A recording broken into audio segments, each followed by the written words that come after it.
नमस्कार। प्रादेशिक समाचार के साथ मैं मुग्धा तिवारी। पहले मुख्य समाचार। प्रधानमंत्री नरेंद्र मोदी आज शाम इंडिया गेट पर नेताजी सुभाष चंद्र बोस की जयंती पर उनकी होलोग्राम प्रतिमा का अनावरण करेंगे। राष्ट्रीय कोविड टीकाकरण अभियान के अंतर्गत 161 करोड़ 81 लाख से अधिक कोविड रोधी टीके लगाए गए। राज्य में मौसम ने बदला मिजाज, कोहरा, बादल और बारिश ने जनजीवन के साथ विमान सेवा को भी किया प्रभावित। मौसम विभाग ने किया येलो अलर्ट जारी। और भारत और दक्षिण अफ्रीका के बीच तीसरा और अंतिम क्रिकेट मैच आज केप टाउन में खेला जाएगा। और समाचार से पहले एक जरूरी संदेश। देश के कई हिस्सों में कोविड का संक्रमण तेजी से बढ़ रहा है। हम श्रोताओं से सतर्क रहने और 15 से 18 वर्ष के बच्चों सहित अन्य लोगों को टीका लगवाने में मदद करने की अपील करते हैं। कोरोना वायरस का नया स्वरूप ओमिक्रॉन चिंता का कारण है। कृपया सुरक्षित रहने के लिए 3 सरल उपायों का पालन अवश्य करें। मास्क पहने, 2 गज की सुरक्षित दूरी बनाए रखें, हाथ और चेहरे की सफाई का विशेष ध्यान दें। कोविड संबंधी किसी भी जानकारी और सलाह के लिए राष्ट्रीय हेल्पलाइन नंबर 011-2397-8046 और 1075 पर संपर्क करें। वहीं राज्य हेल्पलाइन नंबर 104 डायल कर किसी भी समस्या का त्वरित समाधान लिया जा सकता है। और अब समाचार विस्तार से। राष्ट्रपति रामनाथ कोविंद और प्रधानमंत्री नरेंद्र मोदी के नेतृत्व में राष्ट्र आज नेताजी सुभाष चंद्र बोस को उनकी 125वीं जयंती पर श्रद्धांजलि अर्पित कर रहा है। श्री कोविंद ने इस अवसर पर कहा कि आजाद हिंद के प्रति अपने दृढ़ निश्चय को कार्य रूप देने के लिए उठाए गए कदमों के कारण नेताजी राष्ट्रीय नायक बन गए हैं। उन्होंने कहा कि नेताजी के आदर्श और त्याग प्रत्येक भारतीय को सदैव प्रेरित करते रहेंगे। श्री मोदी ने आज पराक्रम दिवस पर देशवासियों को बधाई देते हुए कहा है कि राष्ट्र के प्रति नेताजी के स्मरणीय योगदान पर प्रत्येक भारतीय को गर्व है।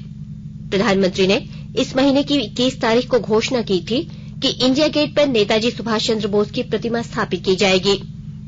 उन्होंने कहा था कि नेताजी की विशाल प्रतिमा का निर्माण कार्य पूरा होने तक निर्धारित स्थान पर होलोग्राम को प्रदर्शित किया जाएगा। श्री मोदी आज शाम इस होलोग्राम प्रतिमा का अनावरण कर रहे हैं। प्रधानमंत्री नरेंद्र मोदी, लोकसभा अध्यक्ष ओम बिरला और राज्यसभा में सदन के नेता पीयूष गोयल ने संसद भवन में केंद्रीय कक्ष में नेताजी सुभाष चंद्र बोस के चित्र पर पुष्पांजलि अर्पित की। प्रधानमंत्री नरेंद्र मोदी ने बाला साहेब ठाकरे को आज उनकी जयंती पर श्रद्धांजलि दी है। श्री मोदी ने ट्वीट में कहा है कि श्री ठाकरे को उनके उत्कृष्ट नेतृत्व के लिए हमेशा याद किया जाएगा। वे हमेशा जनता के साथ खड़े रहे। प्रधानमंत्री नरेंद्र मोदी कल दोपहर 12 बजे वीडियो कॉन्फ्रेंसिंग के माध्यम से प्रधानमंत्री राष्ट्रीय बाल पुरस्कार विजेताओं के साथ संवाद करेंगे। इन विजेताओं को वर्ष 2022 और 2021 के लिए प्रधानमंत्री राष्ट्रीय बाल पुरस्कार भी प्रदान किए जाएंगे। डिजिटल प्रमाण पत्र प्रदान करने के लिए ब्लॉकचेन प्रौद्योगिकी का इस्तेमाल किया जाएगा। प्रमाण पत्र प्रदान करने के लिए पहली बार इस प्रौद्योगिकी का उपयोग किया जा रहा है। बच्चों को ये पुरस्कार 6 क्षेत्रों में असाधारण उपलब्धि के लिए दिया जाता है। ये क्षेत्र है नवाचार, समाज सेवा, शिक्षा, खेल, कला तथा संस्कृति और वीरता। इस वर्ष प्रधानमंत्री राष्ट्रीय बाल पुरस्कार के लिए बाल शक्ति पुरस्कार की विभिन्न श्रेणियों के अंतर्गत देश भर से 29 बच्चों का चयन किया गया है। इस पुरस्कार के विजेता हर वर्ष गणतंत्र दिवस परेड में भी भाग लेंगे। पुरस्कार में 1 पदक, 1 लाख रुपए नकद और प्रमाण पत्र दिया जाता है। कृषि मंत्रालय ने कृषि में कार्यरत लोगों के लिए कम लागत वाली ड्रोन प्रौद्योगिकी उपलब्ध कराने के बारे में दिशा निर्देश जारी किए हैं। इसके अंतर्गत कृषि संस्थानों को कृषि ड्रोन की 100% लागत अथवा 10 लाख रुपए में से जो भी कम हो उपलब्ध कराने के लिए दिशा निर्देशों को संशोधित किया गया है। खेतों में बड़े पैमाने पर ड्रोन टेक्नोलॉजी के परीक्षण के लिए farm machinery training and testing institute, ICAR संस्थान, कृषि विज्ञान केंद्रों और राज्य कृषि विश्वविद्यालयों द्वारा ड्रोन की खरीद के लिए अनुदान उपलब्ध कराया जाएगा। कृषि उत्पादक संघ खेतों में ड्रोन की उपयोगिता के प्रदर्शन के लिए कृषि ड्रोन की लागत का 75% अनुदान पाने के पात्र होंगे। अमृत महोत्सव के तहत आकाशवाणी के साप्ताहिक क्विज में आइए आप भी शामिल हो। आजादी के 75 वर्षों का पर्व अमृत महोत्सव प्रत्येक बुधवार शाम 7 बजे प्रसारित होने वाले प्रादेशिक समाचार के दौरान पूछे गए प्रश्न का सही उत्तर देने वाले एक प्रतिभागी इनाम का हकदार होगा। इसके लिए सुनते रहें आकाशवाणी रांची का प्रसारण।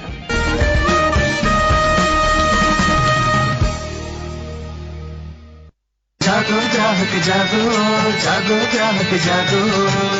आजादी का अमृत महोत्सव के लिए सभी उपभोक्ताओं को शुभकामनाएं। हॉलमार्क सोने की शुद्धता सुनिश्चित करता है। हमेशा हॉलमार्क वाले सोने के आभूषण खरीदें। उपभोक्ता किसी भी शिकायत के लिए कृपया राष्ट्रीय उपभोक्ता हेल्पलाइन टोल फ्री नंबर 14404 पर संपर्क करें। उपभोक्ता मामले विभाग, भारत सरकार द्वारा जनहित में जारी।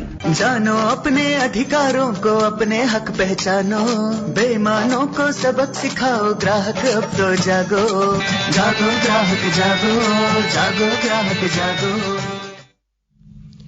स्वास्थ्य मंत्रालय ने कहा है कि राज्यों और केंद्र शासित प्रदेशों को अब तक 161 करोड़ 47 लाख से अधिक कोविड रोधी टीके उपलब्ध कराए जा चुके हैं। इनमें से 13 करोड़ 32 लाख से अधिक टीके राज्यों और केंद्र शासित प्रदेशों के पास अब भी शेष हैं। राष्ट्रव्यापी टीकाकरण अभियान के तहत केंद्र सरकार राज्यों और केंद्र शासित प्रदेशों को निःशुल्क कोविड टीके उपलब्ध करा रही है। देश में अब तक 161 करोड़ 81 लाख से अधिक कोविड रोधी टीके लगाए जा चुके हैं। स्वास्थ्य मंत्रालय ने कहा है कि कल 61 लाख 62 हजार से अधिक टीके लगाए गए। कुछ विशेष वर्गों के लिए अब तक 79 लाख 78 हजार से अधिक एहतियाती डोज लगाई गई है। स्वस्थ होने की राष्ट्रीय दर 93.31% है। इस महीने की 30 तारीख को आकाशवाणी से प्रसारित होने वाले मन की बात कार्यक्रम सवेरे 11:30 बजे शुरू होगा। प्रधानमंत्री कार्यालय ने ट्वीट कर बताया है कि यह कार्यक्रम राष्ट्रपिता महात्मा गांधी की पुण्यतिथि पर उनका स्मरण करने के बाद प्रसारित किया जाएगा। यह इस मासिक रेडियो कार्यक्रम की 50वीं और इस वर्ष की पहली कड़ी होगी।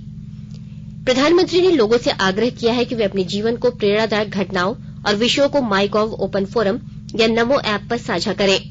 वे टोल फ्री नंबर 1800-11-7800 पर डायल करके भी हिंदी या अंग्रेजी में अपने संदेश रिकॉर्ड करा सकते हैं। फोन लाइन इस महीने की 28 तारीख तक खुली रहेगी। इसके अलावा 1922 पर मिस्ड कॉल देकर भी सीधे सुझाव दिए जा सकते हैं। रिकॉर्ड किए गए कुछ संदेश कार्यक्रम में शामिल किए जा सकते हैं। आकाशवाणी के ताजा तरीन समाचारों के लिए आप हमारी वेबसाइट newsonair.com पर लॉग ऑन कर सकते हैं। ताजा समाचार ट्विटर हैंडल @AIRNewsAlerts और Facebook page all India radio news पर भी उपलब्ध है। आप प्रादेशिक समाचार एकांश के ट्विटर हैंडल @AIRNews_रांची और फेसबुक, इंस्टाग्राम पेज तथा YouTube channel AIR news Ranchi पर भी हमारे बुलेटिन सुन सकते हैं। प्रादेशिक समाचार आप आकाशवाणी रांची से सुन रहे हैं और अब पेश है कोरोना से बचाव के कुछ संदेश।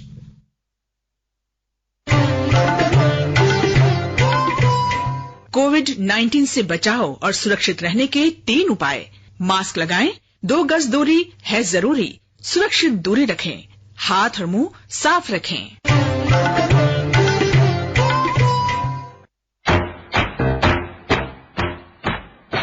चलो एक शुरुआत करें, चलो एक फैसला आज करें, मास्क नहीं तो टोकेंगे, कोरोना को रोकेंगे, चलो एक वादा करते हैं, चलो एक वादा करते हैं, मास्क नहीं तो टोकेंगे, कोरोना को रोकेंगे। भारत सरकार द्वारा जनहित में जारी। प्रादेशिक समाचार में आपका एक बार फिर से स्वागत है। झारखंड में तीसरी लहर में संक्रमितों की संख्या लगातार बढ़ने के बाद कल लंबे समय के बाद नए मामले 2000 से नीचे आए। पिछले 24 घंटे में 1755 नए संक्रमित मिले, वहीं 3888 संक्रमित स्वस्थ भी हुए। पिछले 24 घंटे में 9 संक्रमितों की कोरोना से मौत भी हुई है। कल सबसे अधिक संक्रमित राजधानी रांची में 600 मिले। वर्तमान में राज्य में सक्रिय मरीजों की संख्या 21,628 रह गई है। झारखंड के कई जिलों में आज हल्के से मध्यम दर्जे की बारिश हो रही है। राजधानी रांची में सुबह से ही रुक रुक कर बारिश हो रही है।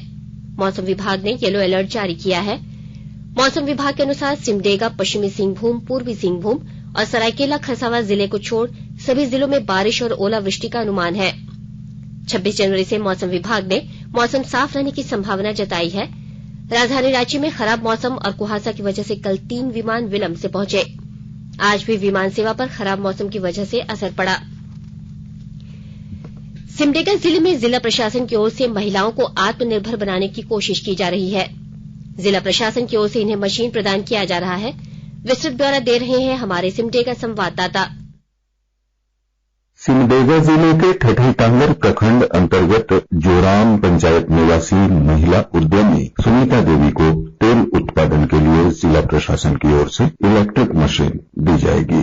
JSLPS से जुड़ी सुनीता देवी ने सरकार की योजनाओं का लाभ उठाते हुए तेल मिल की शुरुआत की है। कई वन उत्पादों से तेल निकालकर और बिक्री कर सुनीता देवी अब प्रति माह लगभग 50,000 रुपए कमा लेती हैं। इधर उपायुक्त सुशांत गौरव ने सुनीता देवी के घर जाकर उसके काम को देखा और उत्साह बढ़ाते हुए हाथ से तेल निकालने की मशीन की जगह इलेक्ट्रिक मशीन उपलब्ध कराने की बात कही। मनोज कुमार सिन्हा, मनु, आकाशवाणी समाचार, सिमडेगा। गिरिडीह जिले में नक्सलियों ने प्रतिरोध सप्ताह के दूसरे दिन पराकर नदी पर बारागढ़ा और लुरंगा के बीच पुल को विस्फोटक लगाकर उड़ा दिया। एसडीपीओ अनिल कुमार सिंह ने बताया कि यह घटना मुफस्सिल थाना और डुमरी थाना की सीमा पर देर रात हुई। गोड्डा जिले में मिट्टी की उर्वरा शक्ति बढ़ाने के लिए किसानों को जानकारी दी जा रही है। विस्तृत ब्यौरा दे रहे हैं हमारे गोड्डा संवाददाता। किसानों की आय दोगुनी करने के प्रधानमंत्री मोदी के संकल्प को साकार करने के लिए गोड्डा के किसानों को खेत की मिट्टी जांच कराने की सलाह दी जा रही है। गोड्डा कृषि विज्ञान केंद्र के वैज्ञानिक डॉक्टर रविशंकर ने गांव में कार्य कर रहे प्रसार कार्यकर्ताओं के प्रशिक्षण कार्यक्रम में बताया कि मिट्टी का पीएच यानी अम्लता, क्षारीयता, मिट्टी की प्रकृति, पोषण तत्वों की कमी आदि का सही पता लगाने के लिए मिट्टी की जांच कराएं। इससे मिट्टी का उपचार संभव है। मिट्टी के उपचार से उसकी उर्वरक क्षमता काफी अच्छी हो जाती है। वैज्ञानिकों ने किसानों से मिट्टी का नमूना लेकर जांच कराने की विधियां बताई। उन्होंने कहा कि खेत में कुदाल से भी आकार के गड्ढे करें और 1-2 सेंटीमीटर मोटी परत को साफ थैले में लेकर प्रयोगशाला लाएं। आकाशवाणी समाचार के लिए गोड्डा से मैं रंजन कुमार। भारत और दक्षिण अफ्रीका के बीच 3 एक दिवसीय क्रिकेट मैचों की श्रृंखला का तीसरा और अंतिम मैच आज केप टाउन में न्यूलैंड्स क्रिकेट स्टेडियम में खेला जाएगा। यह मैच भारतीय समय के अनुसार दिन में 2 बजे से शुरू होगा। भारत पिछले 2 मैच हारकर श्रृंखला पहले ही गंवा चुका है, लेकिन वह इस मैच को जीतकर क्लीन स्वीप से बचने की कोशिश करेगा। पहले मैच में दक्षिण अफ्रीका ने भारत को 31 रन से हराया था, जबकि दूसरे मैच में उसने भारत पर 7 विकेट से जीत दर्ज की थी। भारतीय क्रिकेट कंट्रोल बोर्ड BCCI ने वेस्ट इंडीज क्रिकेट टीम के आगामी भारत दौरे के लिए मैच के स्थानों में परिवर्तन की घोषणा की है। भारत और वेस्ट इंडीज के बीच 3 एक दिवसीय मैच अब नरेंद्र मोदी स्टेडियम अहमदाबाद में खेले जाएंगे, जबकि 3 2020 cricket match Eden garden Kolkata में होंगे। BCCI ने कहा है कि पहले ये मैच 6 स्थानों पर खेले जाने थे, लेकिन टीमों, मैच अधिकारियों, प्रसारणकर्ताओं और अन्य पक्षकारों की यात्रा और उनके आवागमन में कटौती करके जैव सुरक्षा खतरे को कम करने के लिए मैच केवल 2 स्थानों पर आयोजित करने का फैसला किया गया है। वेस्ट इंडीज की क्रिकेट टीम 3 एक दिवसीय क्रिकेट मैच और 3 2020 मैच खेलने के लिए 1 फरवरी को भारत आएगी। भारत पहुंचने पर उन्हें 3 दिन के पृथकवास में रहना होगा। अगले 2 दिनों में अभ्यास सत्र शुरू होंगे। श्रृंखला 6 फरवरी को शुरू होगी और 20 फरवरी को संपन्न हो जाएगी। अंत में मुख्य समाचार एक बार फिर। प्रधानमंत्री नरेंद्र मोदी आज शाम इंडिया गेट पर नेताजी सुभाष चंद्र बोस की जयंती पर उनकी होलोग्राम प्रतिमा का अनावरण करेंगे। राष्ट्रीय कोविड टीकाकरण अभियान के अंतर्गत 161 करोड़ 81 लाख से अधिक कोविड रोधी टीके लगाए गए।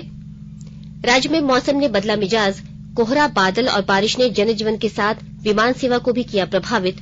मौसम विभाग ने किया येलो अलर्ट जारी। और भारत और दक्षिण अफ्रीका के बीच तीसरा और अंतिम क्रिकेट मैच आज केप टाउन में खेला जाएगा। इसके साथ ही आकाशवाणी रांची से प्रादेशिक समाचार का ये बुलेटिन समाप्त हुआ। नमस्कार।